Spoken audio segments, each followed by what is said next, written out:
The ocean is the central image. It is the symbolism of a great journey, said Enya. A journey indeed we are about to start. Good morning, everyone. Welcome to the initiation of the World Oceans Day Summit 2021. My name is Muditha Katuwawala, and I'm the coordinator of the Pearl Protectors. With over several months of organizing, we have now the largest virtual summit ever organized in Sri Lanka. The World Oceans Day Summit will bring together 19 various sessions in a span of 4 days, and with 44 of the top experts in the field of all this information and 15 young facilitators. The World Oceans Day Summit intends to make all Sri Lankans understand the need to protect and sustain our oceans. The summit will also be a beacon of inspiration towards collectively safeguarding and caring for our marine environment. As we face the worst marine environment disaster in Sri Lanka, we hope to shed light on how important our sea is to the pearl of the Indian Ocean. I welcome you all to be part of this amazing journey as we start diving deep into this blissful blue world.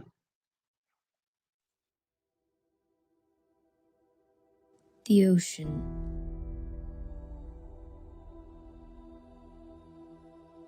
Our island is surrounded by it. We live in the midst of it. Mesmerizing, enthralling,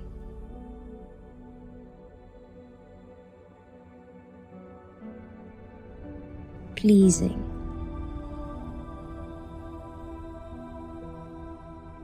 Our ocean is unique, a vibrant marine habitat.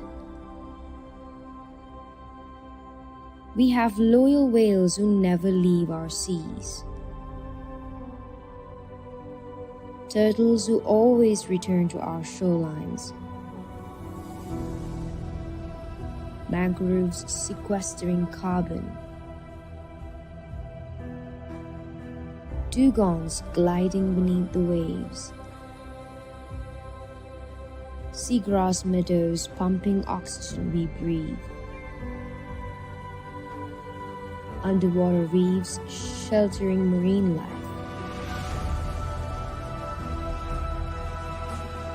But they're struggling. Coral reefs bleached. Our seabeds scraped over by foreign fishing trawlers. We're depleting our marine life through overfishing. Plastic and chemical waste pollution gush into our oceans. Coastal sand is disappearing. Marine animals killed by dynamite. Turtles entangling in goose nets. Ships colliding with whales. Climate change. Global warming. Oil spills. Coastal construction. Ocean acidification.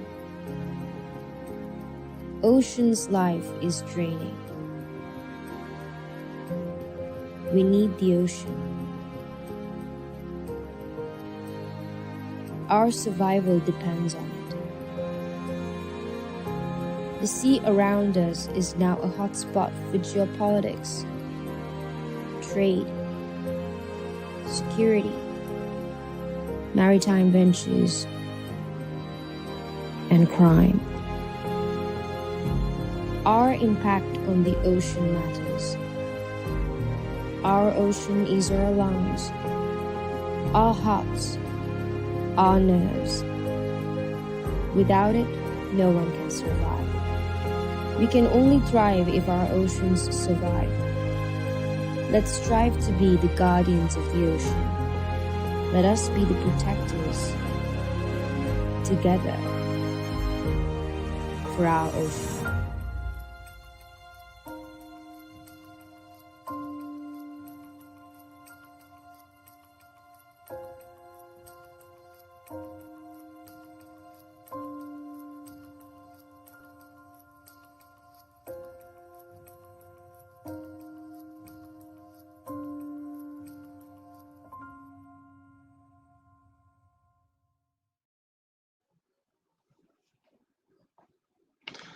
The World Oceans Day Summit will be categorized into 4 themes. These are Sri Lanka's ocean biodiversity, which will encompass 6 sessions. This will be starting today at 10:15, starting with the session of Oceanography. Next, we have ocean pollution and solutions, which will have 5 sessions, and that will be tomorrow. Towards an ocean-based resource economy with 5 sessions. That will be on Monday, which is the 7th of June. And finally, we have the way forward for our oceans with 3 sessions on the World Oceans Day itself. At the end of which, we will be announcing the winners of the World Oceans Day through art competition. We have received more than 1,000 submissions, making this the largest virtual art competition. We have few of the top artists as judges of this competition. The World Ocean Day Summit is organized by the Pearl Protectors in partnership with the Marine Environment Protection Authority, MEPA, Blue Resource Trust, and the International World Oceans Day Organization. The exclusive patron of the World Oceans Day Summit is the delegation of the European Union to the Sri Lanka and Maldives, while summit patrons are Keels and Dilma Conservation. Our supporting patron is Plastic Cycle. I would now like to invite Dr. Terney Pradeep Kumara. I know he's in a very busy schedule, who is also the General Manager of the Marine Environment Protection Authority, to deliver his keynote speech. Thank you, Muditha. Can you hear me clearly? Yes, Doctor. Super. Very good. Very good morning to all of you, and let me welcome all of you to World Ocean Day celebrations on behalf of Pearl Protectors and Marine Environment Protection Authority, along with all the partners just listed by Muditha. Yes, ocean is our life. Ocean, we live on our ocean. We breathe because of the ocean, and ocean cools our planet. So ocean gives a conducive environment for us to live. Therefore, we are totally depending on the ocean. We must know that. We must admit that. We cannot challenge the ocean. We have to respect the ocean. So that's what we have to learn from our childhood to the end of our life, because without the ocean, we cannot live. So therefore, somehow the protection of ocean is completely coming on our shoulders. Therefore, it is our duty to protect our ocean. Yes, today's World Ocean Day, and at the same time, today's World Environment Day too. So the theme for the World Environment Day is ecosystem restoration, and at the same time, the theme for the World Ocean Day is life and livelihoods. These are always bound together. So ecosystem restoration, yes, we need ecosystem restoration because we have already depleted our ecosystem. Yes, therefore, if we let the ecosystem to come to the previous situation, because of the expecting is resilience, but yes, our ecosystems are very much resilient, but it takes some more time. Therefore, we have to support the ecosystem. That is why we come into ecosystem restoration perspectives.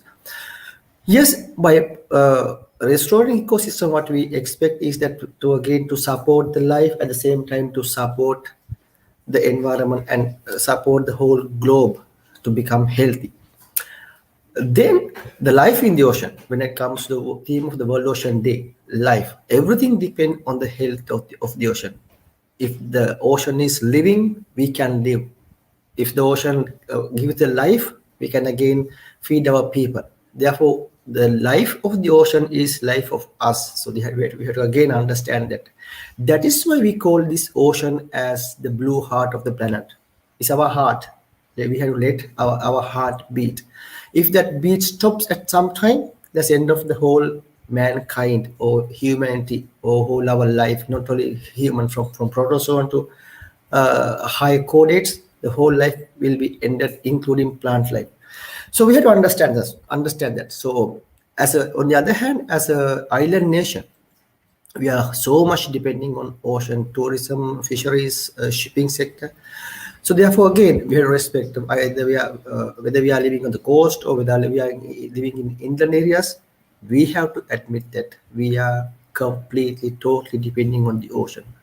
So this World Ocean Day gives that message. This World Ocean Day can take you on board how to protect this ocean and how to use this ocean in more sustainable way. So in that case, Marine Environment Protection Authority or MIPA, Blue Resources Trust, European Union, and again Pearl Protectors, we got together along with you to make a wave or to make a move how we get together to protect our ocean. So this is within this 4 days time, we will learn what we can do. We will learn what is happening in the ocean from various aspects, as this Muditha mentioned. So let's be together, let's get together and try to understand what is happening, and try to understand our role as individual or as a family or as a country, what we can do to protect the ocean. Not only protecting the ocean, we are ultimately protecting our poor people, our coastal people, because we all are depending on the ocean. On the other hand, as I mentioned you, our ocean is facing extreme dangers. Especially the latest issue is the express pearl issue. So still we don't know what the exact damage, but the damage is being assessed.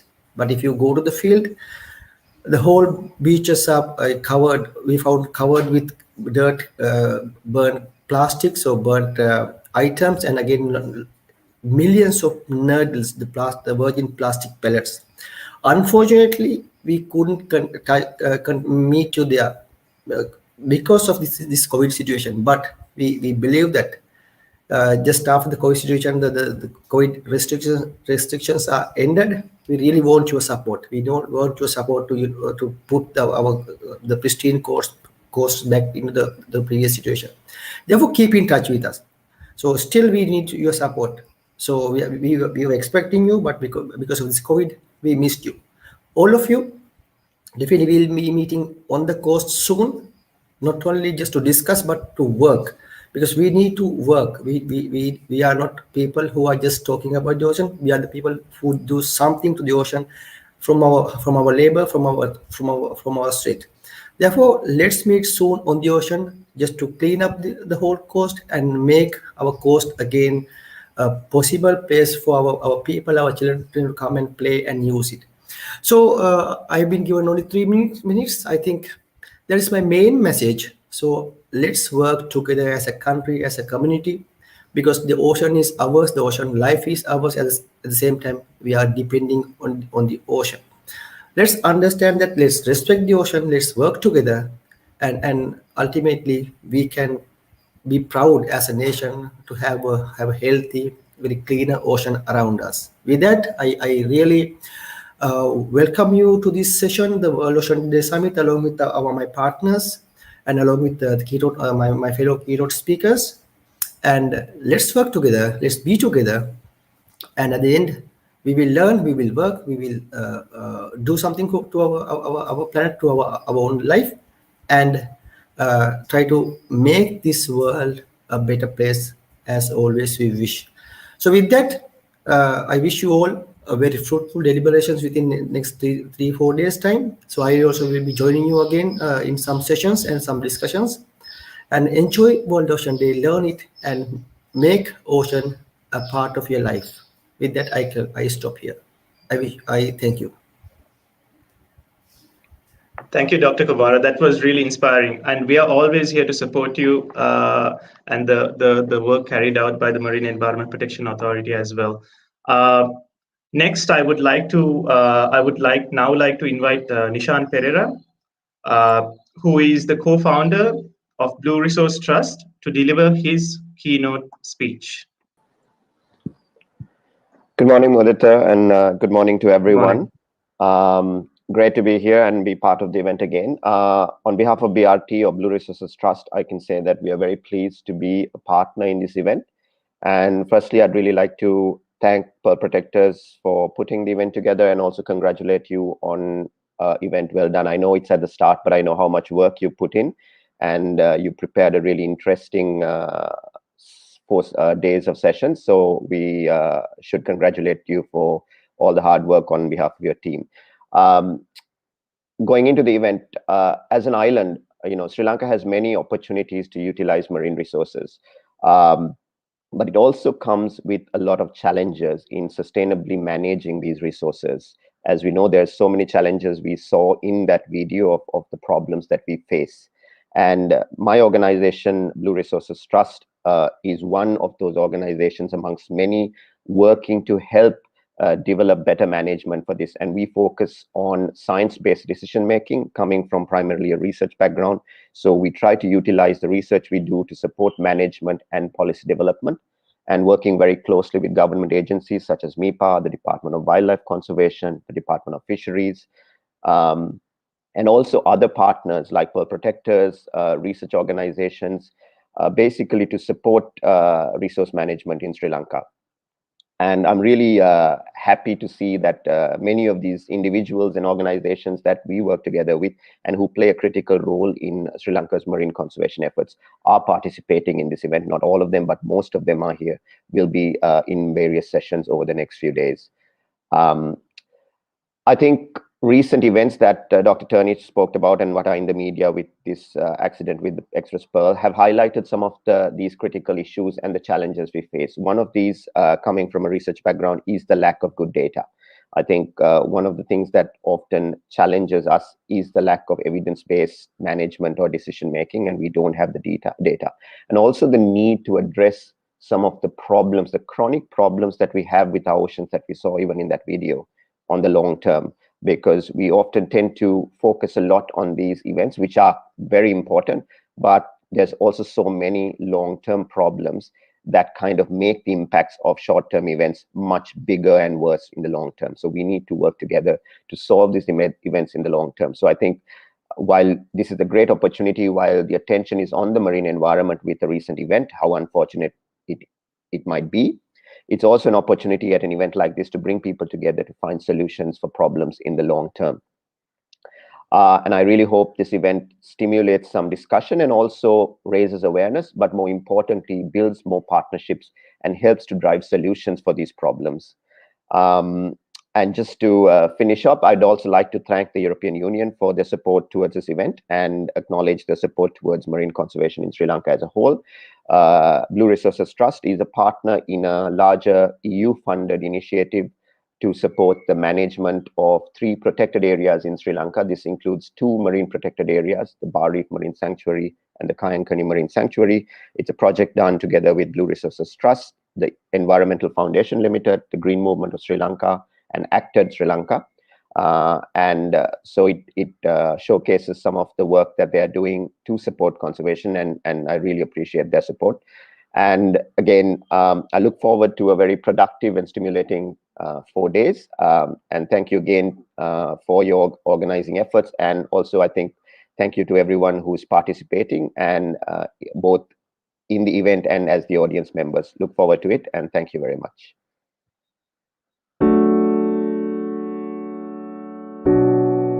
Blue Resources Trust is a Sri Lankan NGO. We started work in 2016.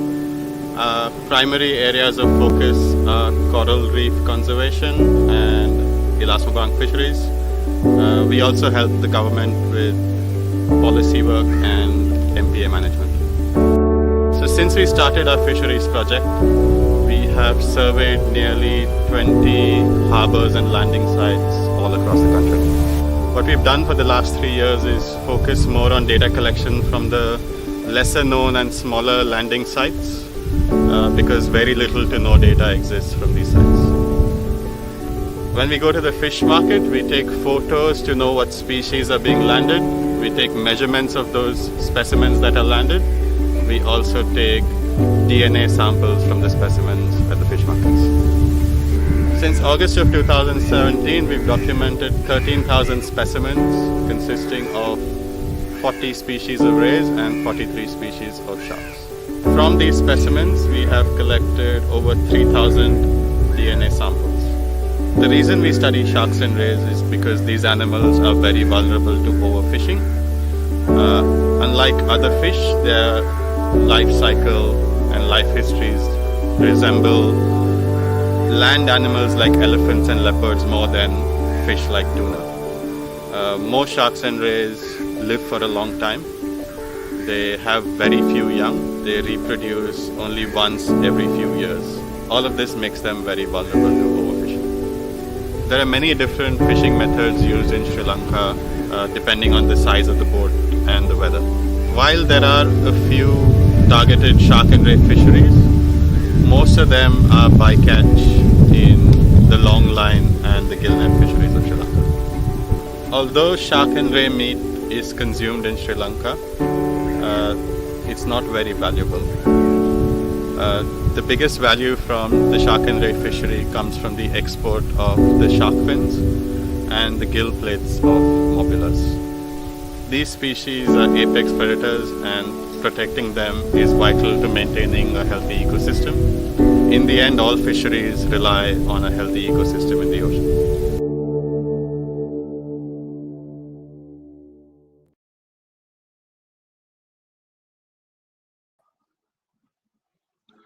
Thank you, Nishan Perera. Thank you, Blue Resource Trust, for partnering with this amazing summit. I would now like to invite the acting ambassador to the delegation of the European Union in Sri Lanka, to Sri Lanka and Maldives, Mr. Thorsten Bargfrede, to deliver his note of keynote of speech. Yes, good morning, Muditha. Thank you for giving me the mic here. And let me just start by saying that we're really happy as European Union that we can support this year's World Ocean Summit. It's quite an impressive lineup, I have to say. Well done. And this is just one of the many things that we try to do to support a green agenda and clean oceans. We do this back home, of course, in the European Union. We call it the Green Deal. This is the overall agenda, so to say, of the European Union. And it's not just a sector policy. For us, the Green Deal, that means everything has to be green. It's not just environmental policies or etc. We are striving over the coming years to move towards sustainable lifestyles and more protective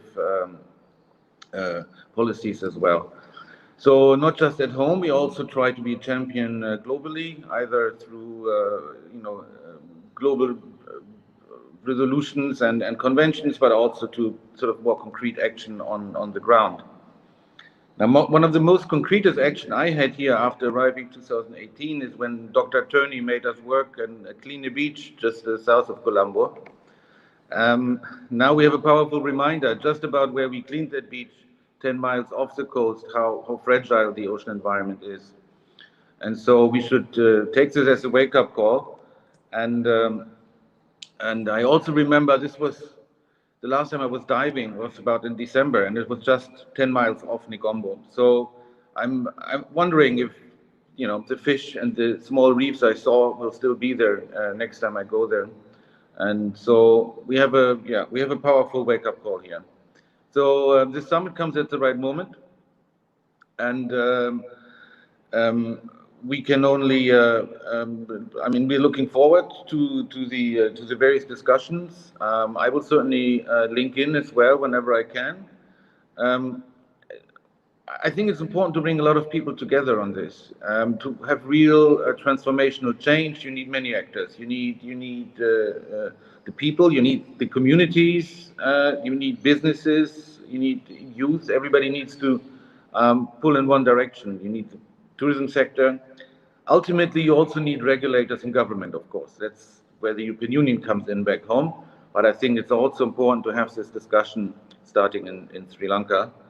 And we are, of course, beyond this weekend. The European Union will have green recovery as our main theme for the future development cooperation with Sri Lanka. And let's see how much inspiration we can get so we can integrate the preservation of ocean and marine life as well. So without further ado, let me thank you for giving me the floor here, and looking forward to the next 3 days.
Thank you, Thorsten Bargfrede, and thank you to the delegation of the European Union to Sri Lanka and Maldives for partnering and being the exclusive patron of this summit.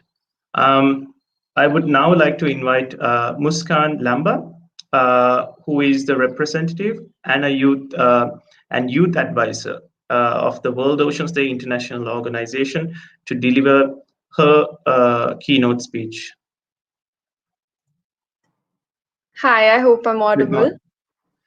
Yes, Muskan. Good morning. All right. Good morning. Hi, everybody. I am Muskan Lamba from India, and it's an absolute delight for me to be representing the World Ocean Day at today's event. To share a brief about the World Ocean Day, we work with a global network of youth and organizations in more than 140 countries and support collaborative efforts for conservation. For this reason, it's an honor to be partnering with the Pearl Protectors for this summit. Their youth led advocacy work towards ocean conservation in Sri Lanka is absolutely remarkable and inspiring. This year, our organization's conservation action focus is on protecting at least 30% of our blue planet by 2030 for both a healthy ocean and climate.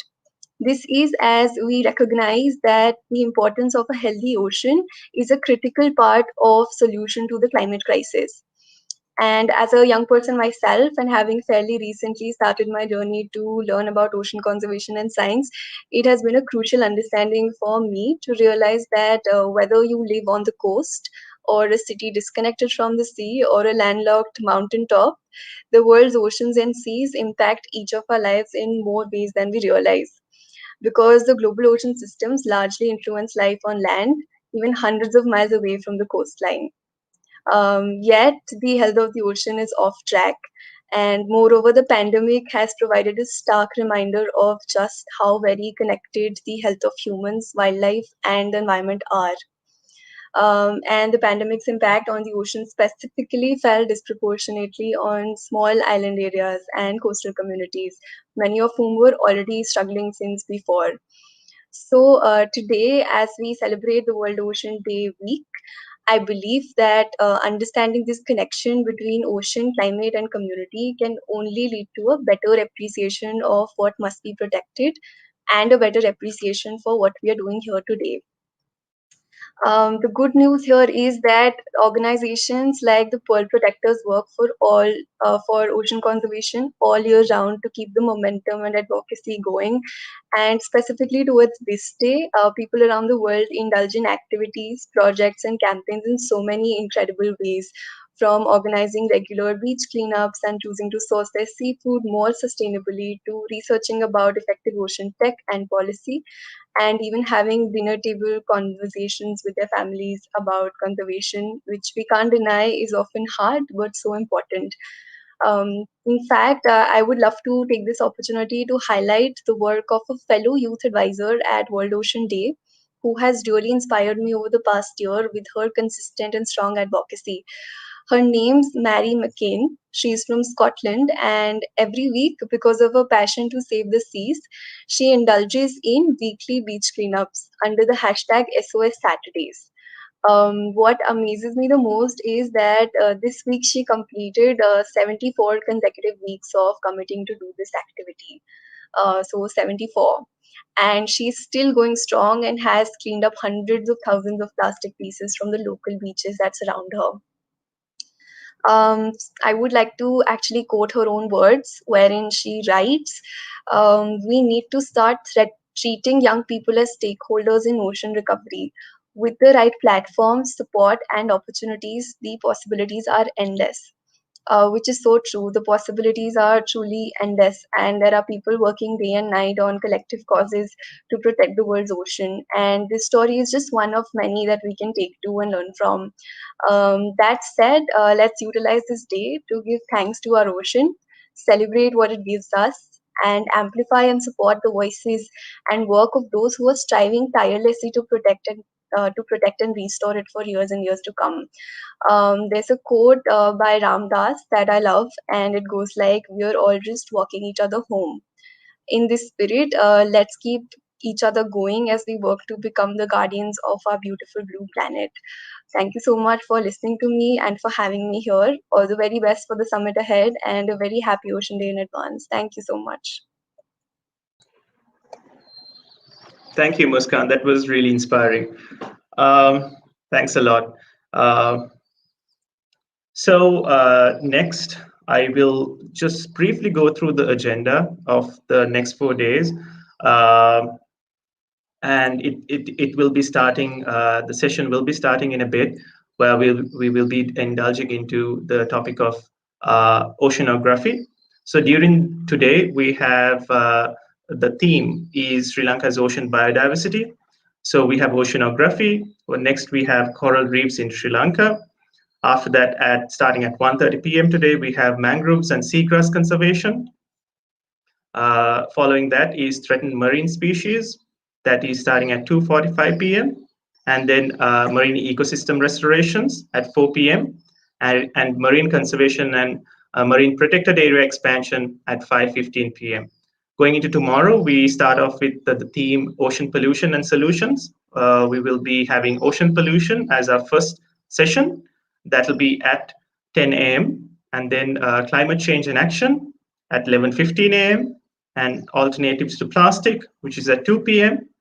Corporate contribution in minimizing plastic pollution, which will be at 3:15 p.m.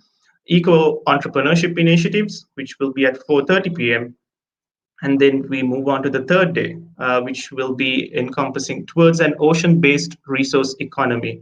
So on Monday, we will be starting with introduction to blue economy, starting at 2 p.m. Localizing SDG 14, which will be at 3:15 p.m. Future of fisheries and aquaculture, which is at 4:30 p.m. Logistical hub and security of the Indian Ocean, which is at 5:45 p.m. And stronger maritime contingency plan for Sri Lanka, which will be at 7 p.m. Moving on to the final day, which is also the World Oceans Day, we have the theme Way Forward for Our Ocean, which we will be starting with Sri Lanka's laws and policies towards ocean conservation, which will be starting at 2 p.m. After that, we have science and innovation towards sustained ocean, which is starting at 3:15 p.m. and inspiration from marine conservation organizations starting at 4:30 p.m. After this, we will have the conclusion where we will be also announcing the winners of the World Oceans Day through art competition.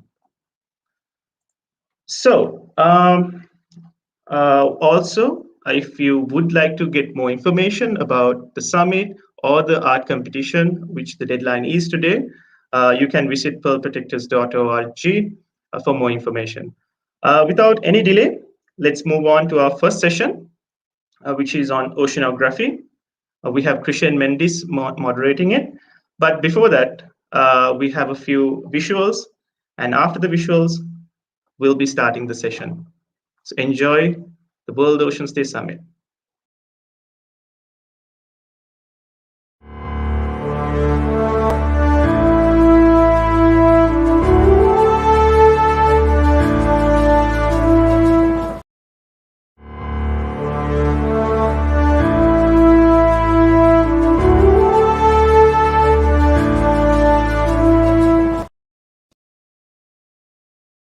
2019, Kiehl's pledged to reduce 50% of its single-use polythene usage in stores by 2025. So far, on a monthly basis, we inspired 38,000 shoppers to switch to reusable bags and around 108 shoppers to bring their own containers for shopping. We replaced 132,000 plastic straws with paper straws while continuing to look for a sustainable solution for juice cups. Our top crust bread bags were replaced with compostable bags, reducing over 20,000 single-use polythene bags a day. Our fish, meat, fruit and vegetable counters also switched to compostable bags. That's not all. We continued to build awareness among our staff on the importance of reducing polythene usage and walk the journey towards reducing our impact on the environment, because together we can.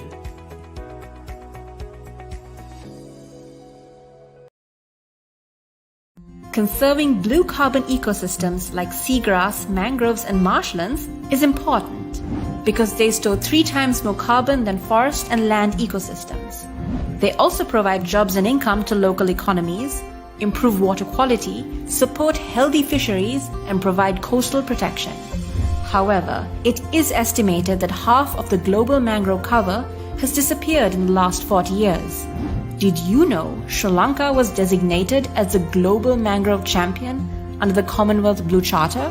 Over the next decade, Dilma Conservation will commit to restore and conserve over 24 acres of degraded mangrove forest in Sri Lanka. We are collaborating with governmental organizations, local communities, educational institutes, and other corporates. We aim to create a replicable model which will restore mangrove and shallow marine ecosystems with socio-economic development by the year 2030. Mangroves are a unique ecosystem, a special ecosystem, and a vulnerable ecosystem. But we can protect the mangroves together.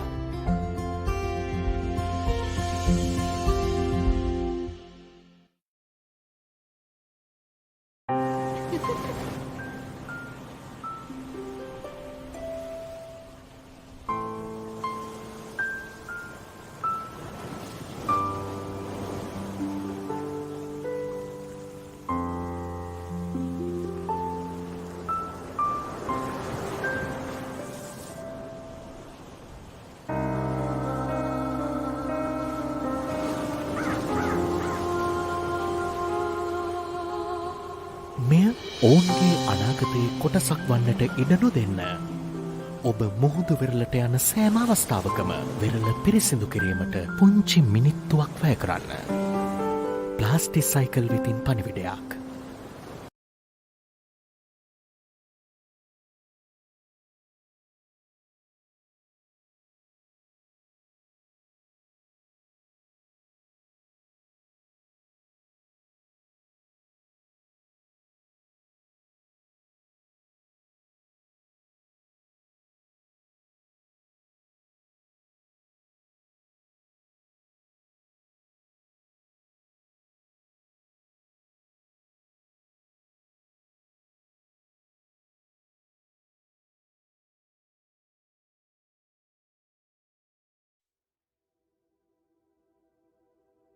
The ocean.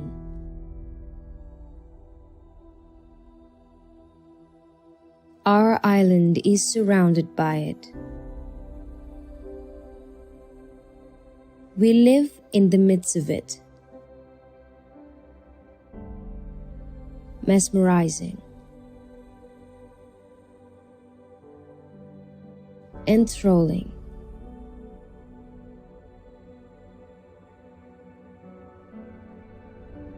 Pleasing.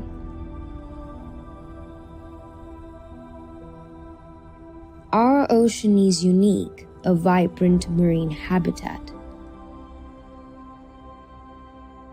We have loyal whales who never leave our seas. Turtles who always return to our shorelines. Mangroves sequestering carbon. Dugongs gliding beneath the waves. Seagrass meadows pumping oxygen we breathe. underwater reefs sheltering marine life.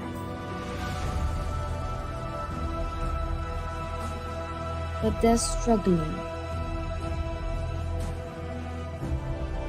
Coral reefs bleached. Our seabeds scraped over by foreign fishing trawlers.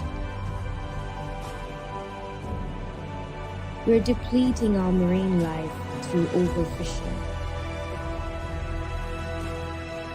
Plastic and chemical waste pollution gush into our oceans.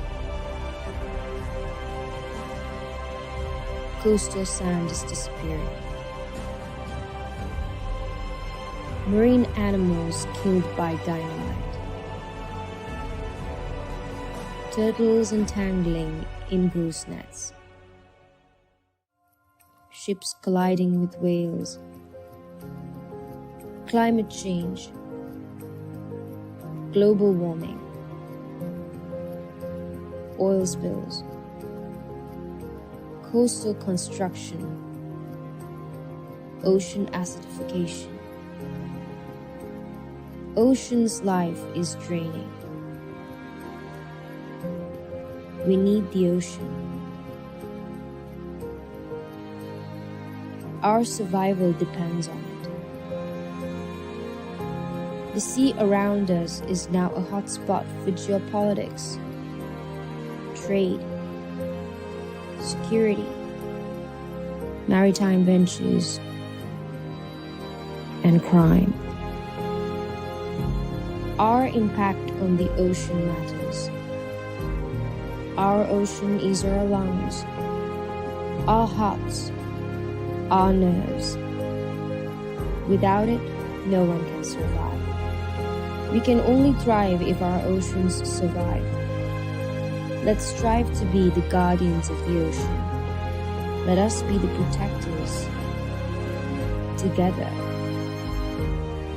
for our ocean.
Good morning, everyone. I'm Chryshane Mendis, and I'm a volunteer with the Pearl Protectors. And I would like to welcome you all to the World Oceans Day Summit, where today's session would be on oceanography under the larger theme of Sri Lanka's ocean biodiversity. So the World Oceans Day Summit is hosted by the Pearl Protectors in partnership with the Marine Environmental and Protection Agency, Blue Resources Trust, and the World Oceans Day Organization. The World Oceans Day Summit intends to delve into all aspects of the oceans around Sri Lanka and highlight the challenges and opportunities in Sri Lanka's oceans, and also inspire the Sri Lankans to love and care for our marine environment.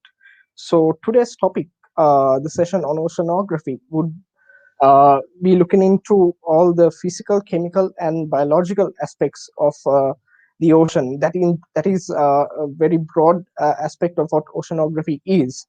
And so undoubtedly, understanding these intricate processes would help us to better utilize the oceanic resources and also respect this natural environment, as about 70% of the Earth's surface is covered by the oceans. So for today's session, I have two expert panelists. And firstly, I would like to invite Dr. K. Arulananthan. He is the principal scientist at the National Aquatic Research and Development Agency. And secondly, Mr. Sameeth Warnasuriya. He is a lecturer at the Oceans University of Sri Lanka. Good morning to you both. And before we go into today's session, I would like to remind our audience that you all can ask questions through the comment section on YouTube and Facebook, and we would select most relevant and interesting questions at the end of the main discussion and try to answer them as much as possible. So without further ado, let's move into today's session on oceanography. The first question I would like to ask from you, Dr. Arulananthan, is it's a very direct one, but I guess it can be quite broad. What is oceanography, and also what is Sri Lanka's position in the oceanic processes in the Indian Ocean? Would you be able to explain to this then? Thank you, Chryshane. I'm immensely pleasured to be associated with the World Summit and associated with also the World Ocean Day. The Ocean Day is to celebrate contribution and its significance to the existence of the Earth planet.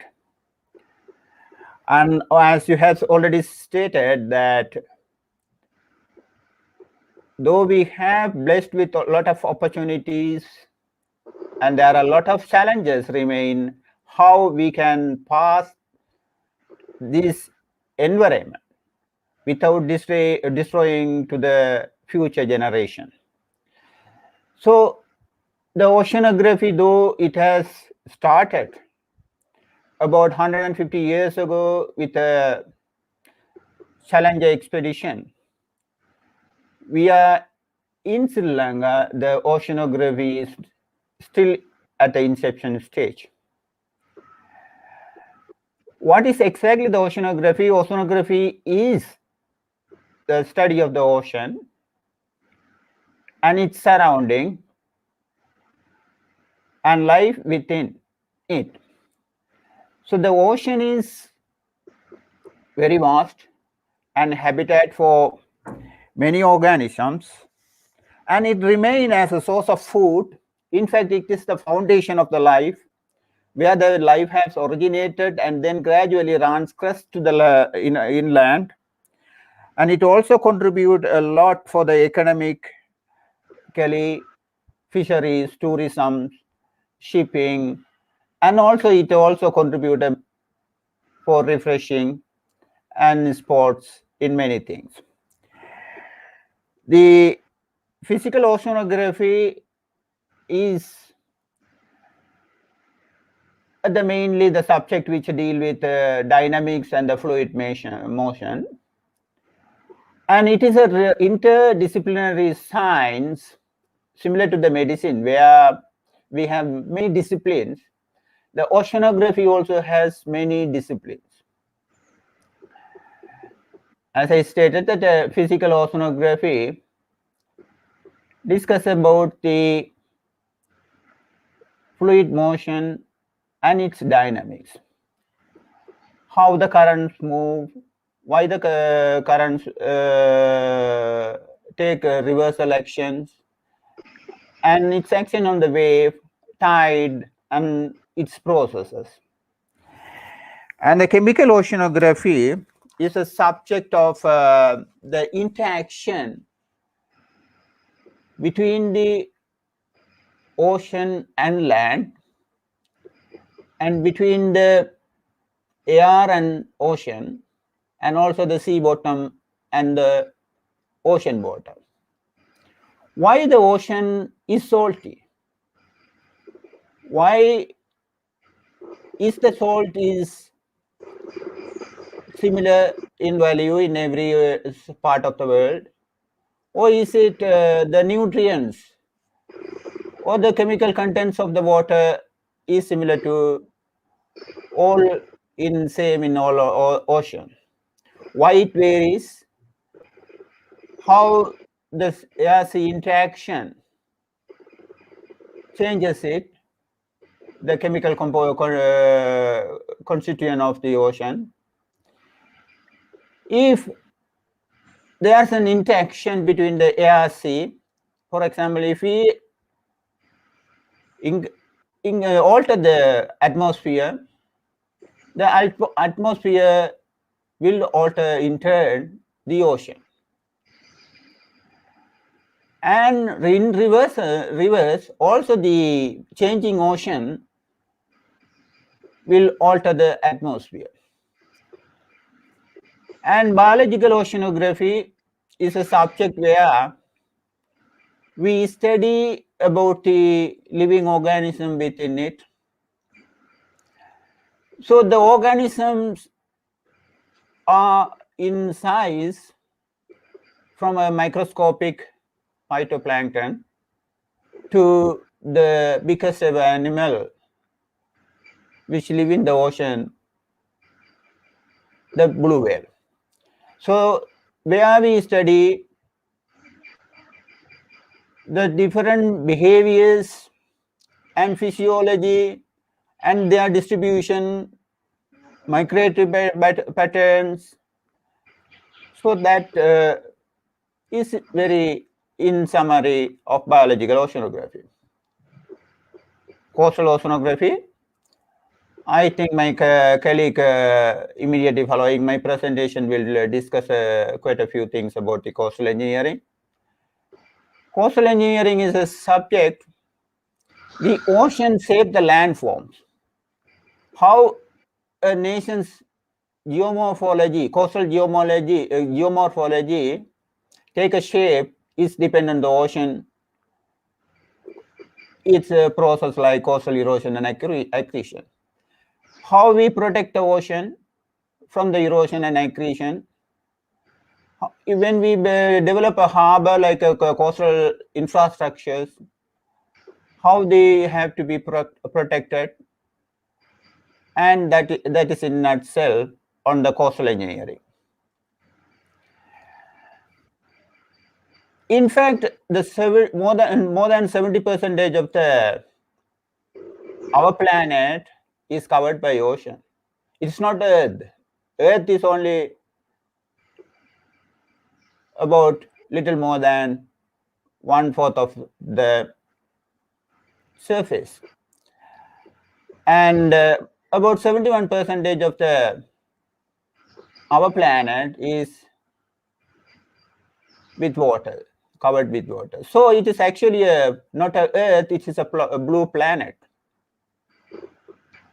And here it is the Earth where the grasses are the primary producers, where they contribute to the oxygen. But the phytoplankton, the microorganisms in the ocean, contribute the major portion of the oxygen to the atmosphere by this tiny microscopic organism, phytoplankton. So it releases the oxygen into the atmosphere. Also, the ocean serves as a sink or the absorption of the carbon dioxide. So in fact, the ocean is 90% of the life is in the ocean, Earth's biosphere, and ocean is the habitat of more than 230,000 species. Can we go to the next slide, please? The ocean basin and biota. The ocean basins are, though bounded by the continents, they are interconnected. It is only one single ocean. All the oceans are connected to each other. Take the Atlantic and Pacific Ocean, they are on the both sides, on the northern and the southern are connected to the Atlantic and Arctic and Antarctic Ocean. And they also similar to the Pacific, except the Indian Ocean, which is blocked on the northern side. So they are it is not connected to the polar oceans. But still, the Pacific Ocean is connected by the Indonesian thorough flow to the Indian Ocean. Similarly, the Atlantic Ocean is connected via the South Africa to the Indian Ocean by the Hourglass current. The ocean in the life is distributed very widely from the surface to the bottom. where on the surface, about up to 200 meters, it has the photic zones. So we study the photic zone where the living organism lives, mainly the photosynthetic organism lives, and below that still we have up to the depth of 400 meters, even at 11,000 meters, that is a marine range, we have marine organisms living at that far depth. That depth is more than enough to just submerge the Himalaya into the water. Still, after submerging the Himalaya, we will have another 3,000 meters of water left. So ocean is in similar, not more than the land. Ocean has a very geomorphologically diverse and biologically very diverse. And we are enriched with the coastal water bodies. There are more than 41 lagoons, and they all are very biologically diverse and ecologically productive, economically viable. That is about the coastal ecosystem. As an island, as an island, I mean, remain with this slide. As an island, we are sandwiched in between the two contrasting oceans, that is the Bay of Bengal on the west and the Arabian Sea on the east. So very contrasting nature make it a hot spot of biodiversity and marine habitat. Thank you, Chryshane. Right. Thank you very much, Dr. Arul, for explaining what the general processes of oceanography and oceanic processes are. And I will come back to you on this for the macro-oceanic processes surrounding Sri Lanka. But like, since you mentioned about coastal ecosystems and the changing shoreline and erosion that takes place, I would like to ask the next question from Mr. Warnasuriya. Now, as you all know, Sri Lanka is an island surrounded by beautiful beaches, but now every now and then we find erosion taking place, and even at some places, deposition of sand or accretion. So this indicates there is a constant change taking place in our shorelines. Mr. Warnasuriya, can you explain to us more what these shoreline dynamics are? Well, thank you very much. Good morning, everyone. I hope all of you are doing well. And it is a great pleasure for me to be a part of this webinar series under the World Ocean Summit. Let's move to the job initially. Could you please go back to the initial slide, please? Yes. So here I am going to talk about something which can be considered as oceanographic aspect, that is shoreline dynamics, as you said, Mr. Chryshane. So special reference to erosion and accretion. So in this very first slide, you can see three different scenarios for one particular beach in three different years. So let's see how we can analyze, how we can interpret its dynamism during this session. Next slide, we can see the organization of the presentation. First, I will give you an overview in order to support your answer, and then we will little bit talk about some methodological aspects, including a few examples, basically 2 examples from Sri Lanka. Then I would like to further discuss limitations, recommendations, and references. Next slide. The interface between land and water can be described as the shoreline. This is the definition that we can introduce for the shoreline, but in many studies, actually, we can see various shorelines have been used. For example, land water boundary, then we can say dry wet line, vegetation line, those are commonly used shorelines. Then this can be considered as a highly dynamic feature in the coastal environment because of natural and anthropogenic impacts. We can see long-term changes as well as short-term changes. The dynamism is mainly due to some oceanographic conditions such as currents, winds, waves, tides, etc. But long-term changes can be happen due to sea level rise, storms, tsunami, anthropogenic activities, and so on. Then we can use remote sensing and GIS in terms of mapping and monitoring effectively and efficiently. Then let's see how the shoreline status appear in Sri Lanka in the next slide. So basically, this is, you can see how the coastal morphological changes could be observed around Sri Lanka in terms of erosion and accretion. Basically, we can see some parts are subject to erode while some parts are subject to accrete. And in some places, we can see there are alternate erosion and accretion scenarios. However, the environment is subjected to two major monsoon patterns, northeast monsoon as well as southwest monsoon. Then we can talk a little bit about the methodological aspects in the next slide. Basically, I am going to discuss the methodology, which is very simple, right? So everyone can use this kind of methodology in order to analyze, in order to get an idea about the situation of shoreline. It doesn't matter whether you have the knowledge about scientific knowledge about this particular aspect or not. Anyone can use this method to have a quick understanding of the shoreline change. So in this particular case, we can use satellite images from Google Earth. Then we have to digitize. That means we have to delineate the shorelines on the Google Earth platform. Finally, we can overlay all together, and then we can go for change detection. So when we use Google Earth software, it is not a very advanced software because it is available for free. Everyone can download it into your personal computers and easily you can install it, and the handling is also pretty user friendly. So therefore this is a very good platform for everyone to do this task in order to analyze the changes. Then can we move to the next slide?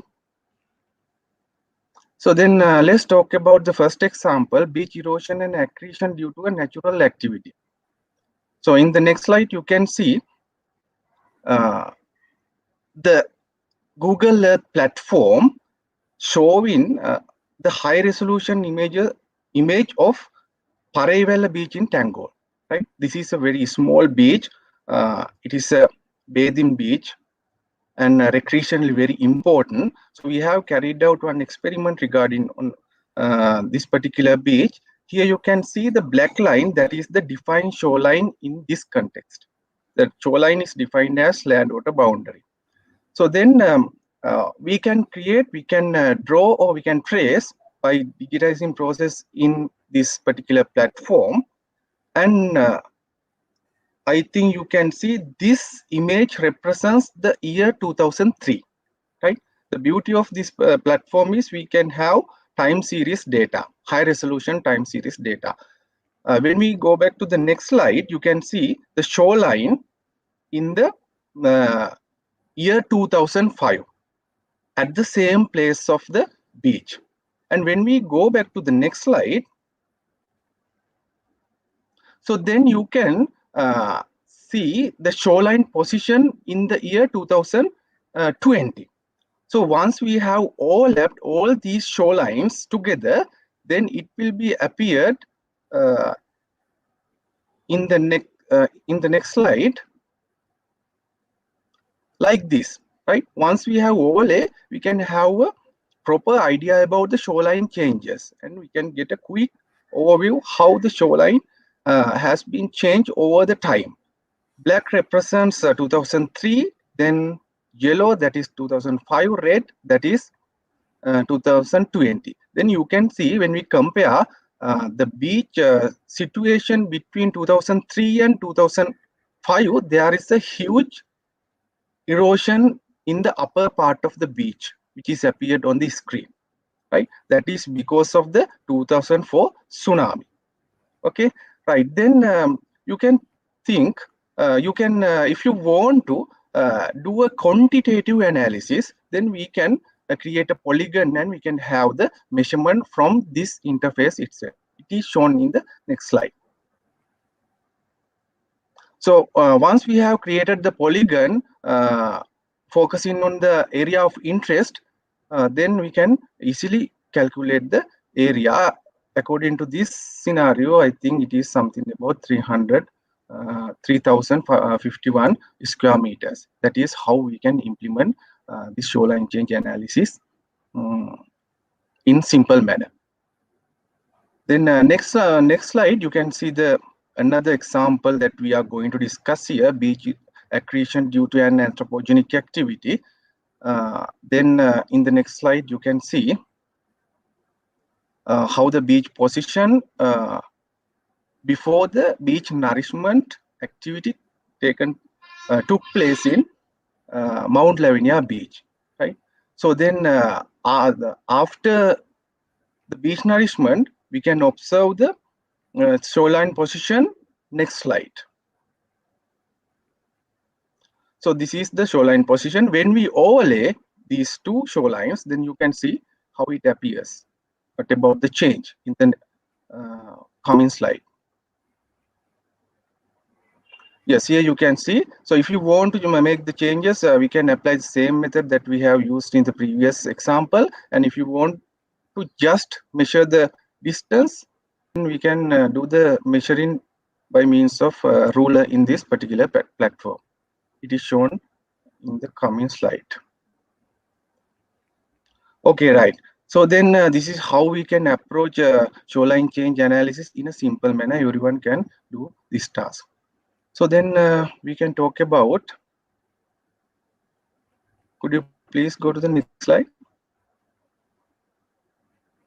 Right. So so this is also a very important thing in terms of shoreline studies. So we have to pay our attention on the accuracies of our studies. Basically, we can talk under digitizing error, image error, title error, and so on. When we digitize our shorelines, there may be certain errors. Sometimes the errors introducing in the satellite images. Sometimes since we are influencing by title and wave run-ups, then we have to think of these aspects as well.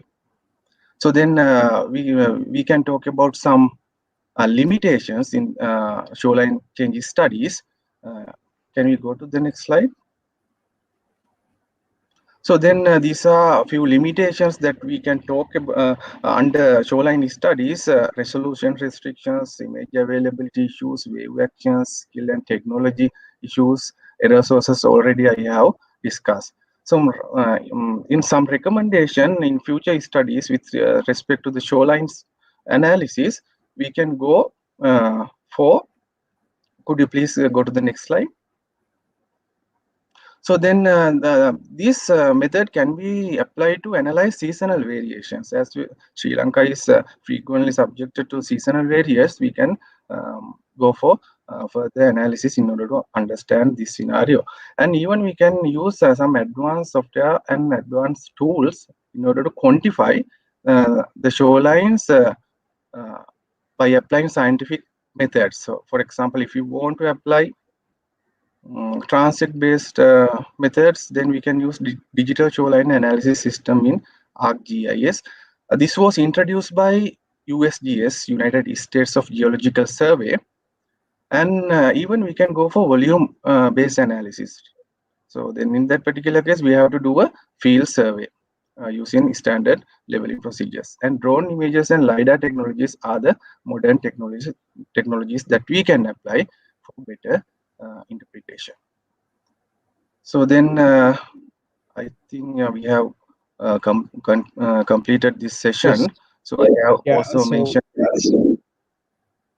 Yeah, thank you very much, Mr. Warnasuriya, for that wonderful introduction into shoreline variation, which was very much insightful, I believe, for most of us. Mr. Warnasuriya, can you also just elaborate more on this seasonal variation?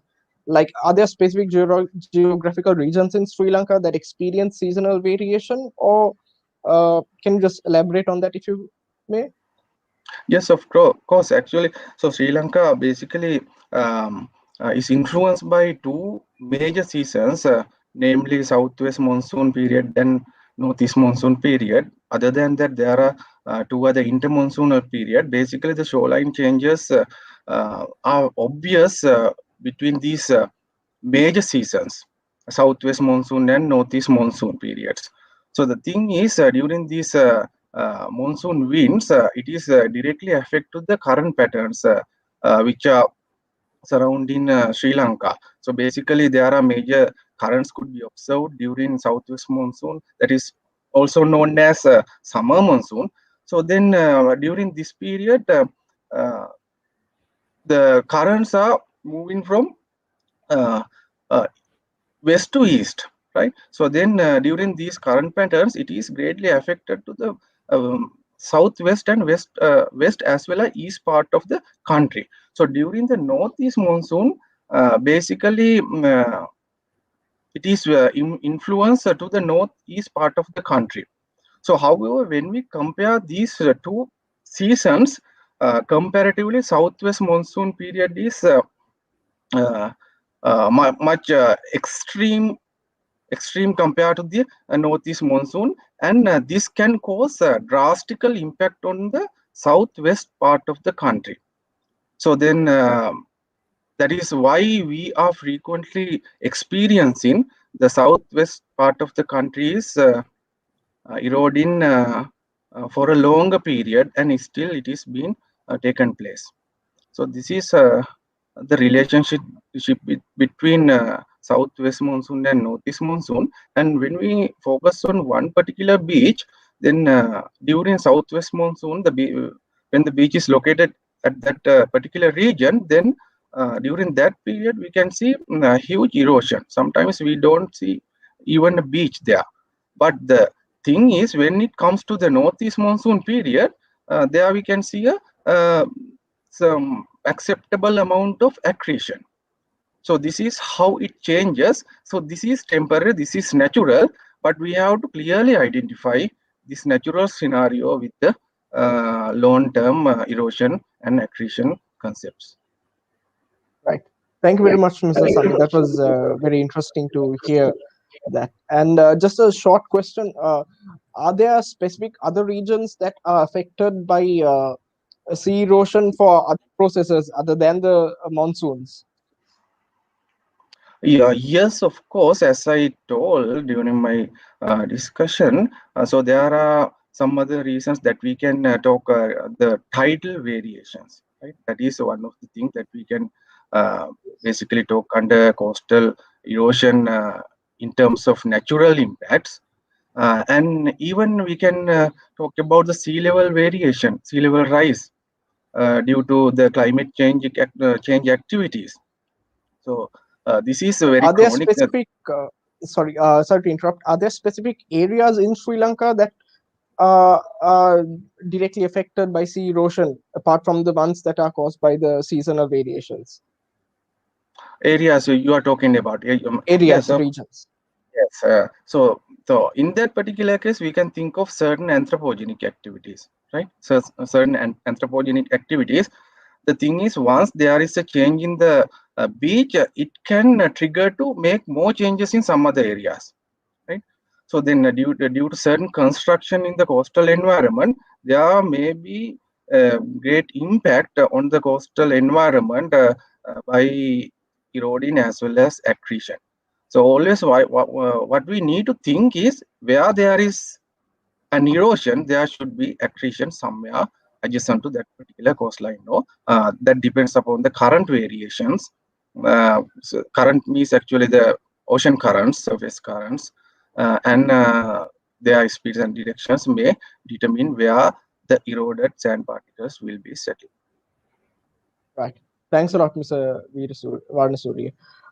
The next question is to Dr. Arulan. I would like to come back to you, Doctor, regarding the macro processes in the ocean, like specifically regarding the interaction between the ocean and the atmosphere and climate, and also what is known as the ocean heat budget. If you could explain that to us very briefly in about 3 minutes.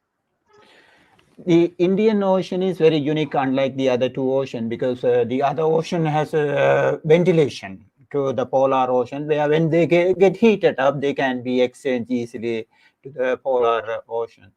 But the Indian Ocean is blocked on the northern side by the landmass. So with the solar radiation, it easily gets heated up. When it's heated up, based on whether because of the landmass and the sea, water has a different heat capacity.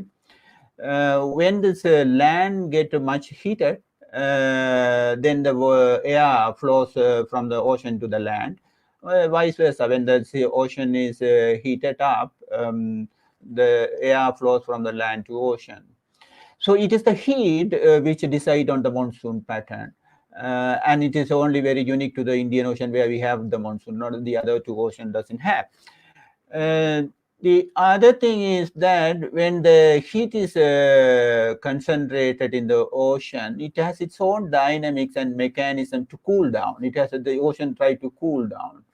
So what it say is that only if the first 100 meters is very warm, and say about 29 degrees, and when you go below the 200 meters, we call it is thermocline, the temperature, we have the cool water. So when the ocean get heated up, it started dynamics of circulation, vertical and horizontal circulation. So it with much heating, it get try to cool down itself. So it takes some cool water from the water which is lying below about 200 meters. So it generates storms or cyclones. The cyclones are able to stir the water and mix it with it. So we are very concerned about the heat budget and how the heat of the ocean is exchanged between the air and sea. Now with the warming up of the planet, the Earth, more heat is transferred. So the cyclones become some more frequent and they are becoming super cyclone. So overall, the heat budget of the ocean determine the day-to-day weather pattern and extreme events like cyclones.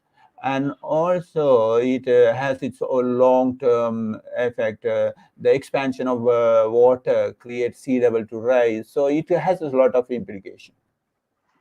Right. Thank you very much, Dr. Arul. And I think now that you explained to us how the ocean impacts the atmosphere and the weather patterns, I think we need to address the elephant in the room, climate change. Would you be able to explain to us a bit briefly how climate change impacts on the ocean and related processes? Yeah, with increasing of carbon dioxide into the atmosphere, carbon dioxide has an unfortunate capacity of absorbing the heat. So the atmosphere is getting heated up, and that create more carbon dioxide in the atmosphere. And with the interaction, it create carbon dioxide to mix more with the ocean. So when the ocean waters get more acid with the carbon dioxide dissolution, it become a little more acidic, so that it affects the living organism in the oceans. And also the ocean becoming warmed, and so the fishes and species has to find a suitable place for suitable temperature to live. So they may migrate from one places, and the new species may colonize. And also this changing the circulation pattern, in fact, because of the different heat, and which also takes density differences, and the density difference driven. As I also earlier said, that it create extreme events like cyclones. And the sea level of rise, of course, we have discussed with thermocline, that first 200 meters layer of water, when it is heated up, it expands. When it is expand, the sea level rises, and it affects the coastal stability. And also about how the water mixes with the upper water and the bottom sea water. So it has so much of implication on the oceans and its dynamic.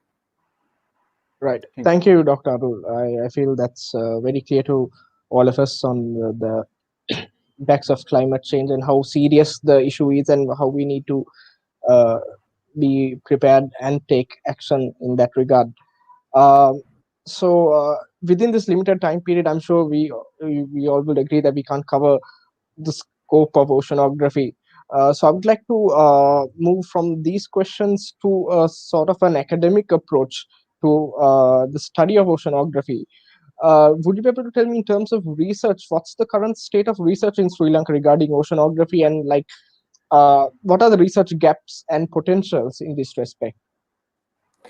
In the physical oceanography, there are a lot of observation techniques. In fact, what I would say that we are lacking behind because of the observation techniques. We have some capacity remaining very hard to get. It was told that the who mastered this ocean will win this Second World War, because they were able to navigate from faraway places and able to colonize it. So the ships are the main platform we have used ocean observation.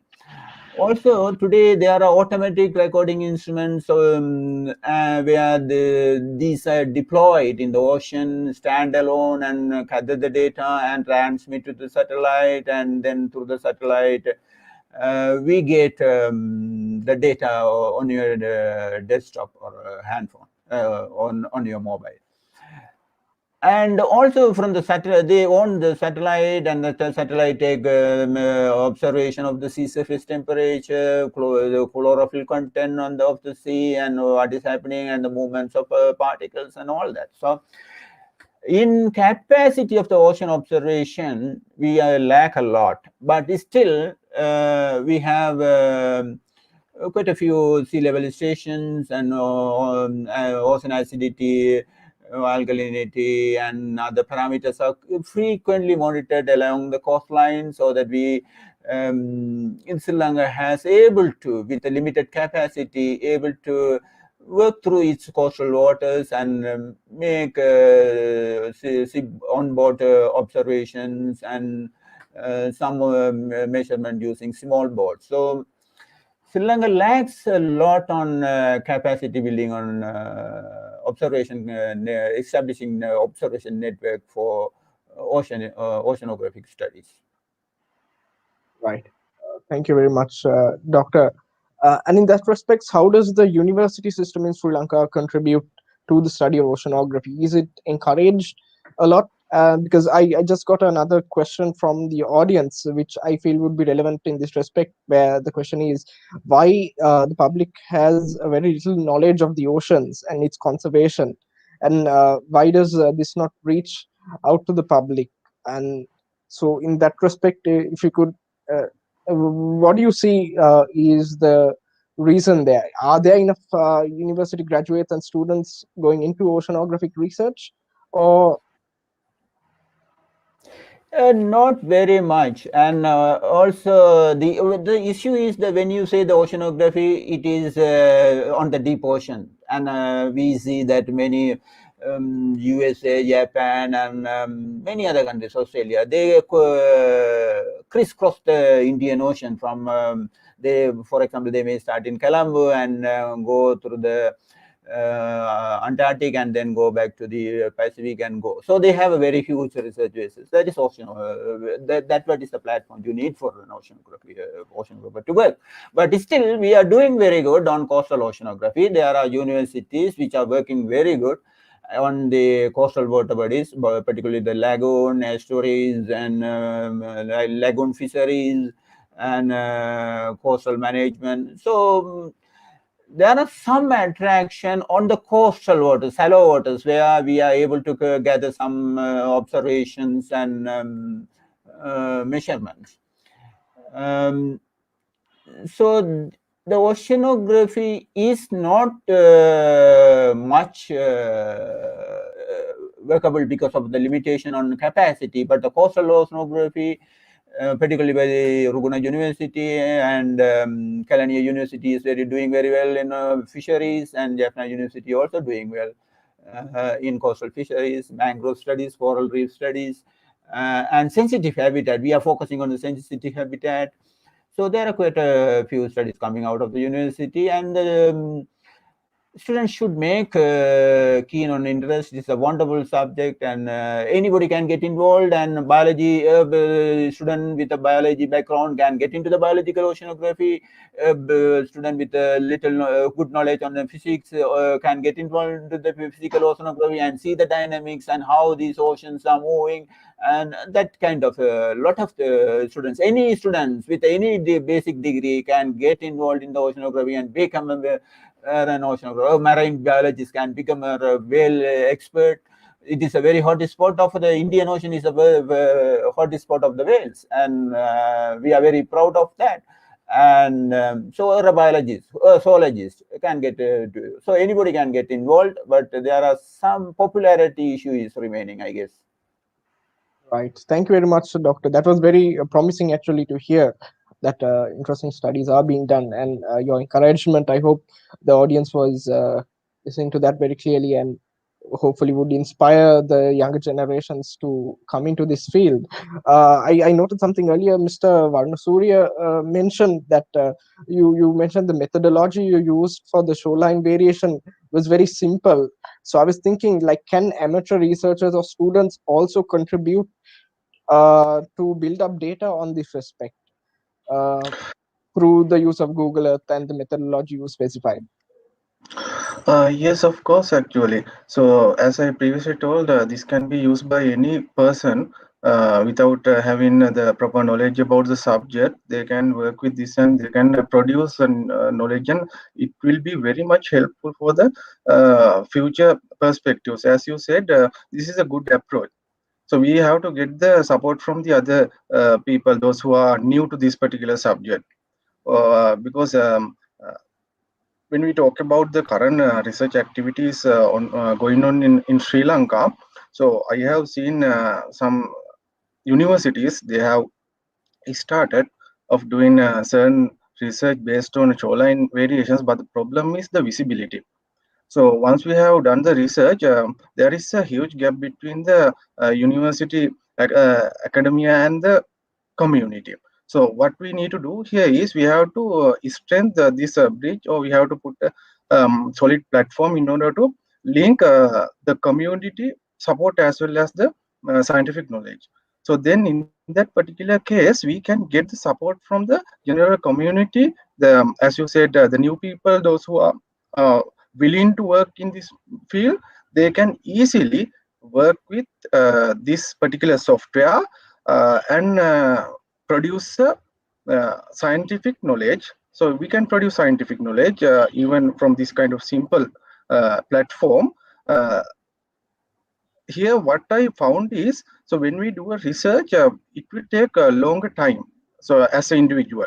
So if we can get the support from the people, those who are coming from all over the world, as well as throughout the country, all over the country, then we can do a solid research based on this by covering whole Sri Lanka.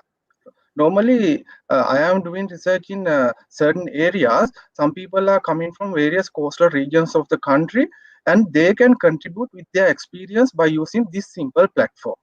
Yes, of course, we can get the help from them. Thank you very much. That's also very promising.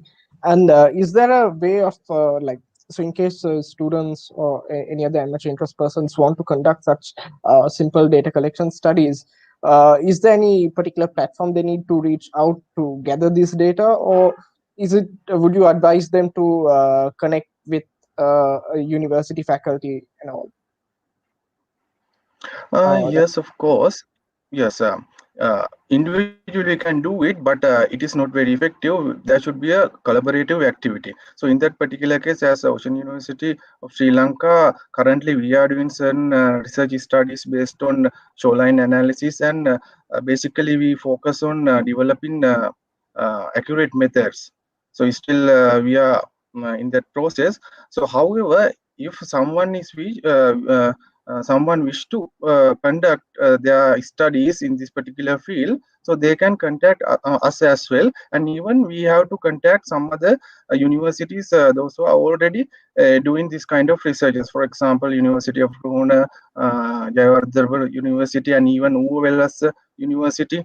And Morato University basically focusing on the sediment transportation and those engineering aspects. So then they need to contact us, and even there are so as I told you, Google Earth is one of the base software packages, but there are some advanced software packages such as ArcGIS, QGIS, and there are so many things. So then we need to learn those things, but that is what we can easily do. What we have to do is we have to collaborate to do this one by communication. Right. Thank you very much, Mr. Warnasuriya. We have room for one more question, and I have received one interesting one from the audience. It's asking if we could use the Navy as a platform where as they patrol large areas, could we fit the equipment and take readings periodically and sort of share the data with the Navy as an incentive? Yes, of course, it is a good. Yes. It is a good suggestion actually, because they are always engaging with aquatic environment, ocean environment. They know ins and outs of the ocean, and so then we can even save our time, and we can get the support from them, because already they have the sophisticated equipment rather than the equipment that normally we use in our academic activities. So then this is a good suggestion, I guess. The small research vessel owned by the NARA is operated by Sri Lanka Navy. The vessel is about with an endurance of 5 days, so we can go out into the sea for 5 days. And in fact, the Navy operate the research vessel. So not only NARA, any interested universities and or any private institutes also can engage with the research vessels and get on board and conduct research. Great. Thank you very much, Dr. Arul.